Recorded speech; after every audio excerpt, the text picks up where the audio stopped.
বন্ধুরা, ফার্স্টে এই দিদিভাইয়ের কথাগুলো শোনো, তাহলে বুঝতে পারবে সত্যি কারোর মায়ায় পড়লে মায়া কাটানোটা যে কতটা কঠিন। সেটা যে মানুষটা মায়ায় পড়েছে সেই মানুষটাই একমাত্র জানে। তো শোনো ফার্স্টে, তারপর বলছি। পৃথিবীতে সবচেয়ে ভয়ঙ্কর নেশা হচ্ছে কারো মায়ার নেশা। একবার কারো মায়ার নেশায় জড়িয়ে পড়লে নিজের সমস্ত সুখ বিসর্জন দিয়েও সে মায়া কাটানো যায় না। এই মায়া ব্যাপারটা তৈরি হয় মূলত কথার মাধ্যমে। কথা বলতে বলতে একটা মানুষের প্রতি তীব্রভাবে আসক্ত হয়ে পড়ে মানুষ, আর তারপর সেই মায়া শুধু বাড়তেই থাকে, কমে না। মানুষ যখন মায়ার নেশায় জড়িয়ে পড়ে তখন সে ঠিক না ভুল সেটা বোঝে না, কোনো বাধা মানে না, কোনো কিছু চিন্তা করে না।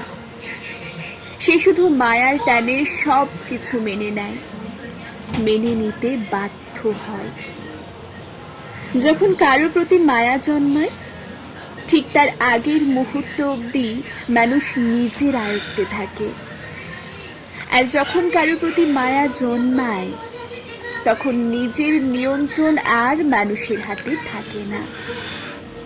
যার প্রতি মায়া জন্মায় নিজের অনুভূতির সমস্ত নিয়ন্ত্রণ নিয়ে নেয় সেই মানুষটা। মানুষ চায় নিজেকে সেই মায়া থেকে টেনে হিচড়ে বের করে নিয়ে আসতে, কিন্তু পারে না। হাজার যন্ত্রণা কষ্ট পাওয়ার পরেও সে এই মায়ার নেশা থেকে বেরিয়ে আসতে পারে না।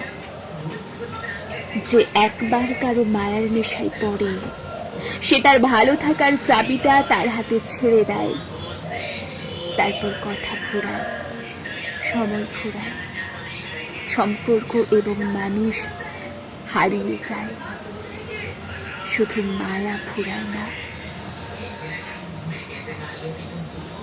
তো বন্ধুরা, ভিডিওটা কেমন লাগলো একটু কমেন্ট করে জানিও। তো দেখা হচ্ছে নেক্সট ভিডিওতে। ততক্ষণ সবাই ভালো থেকো, সুস্থ থেকো।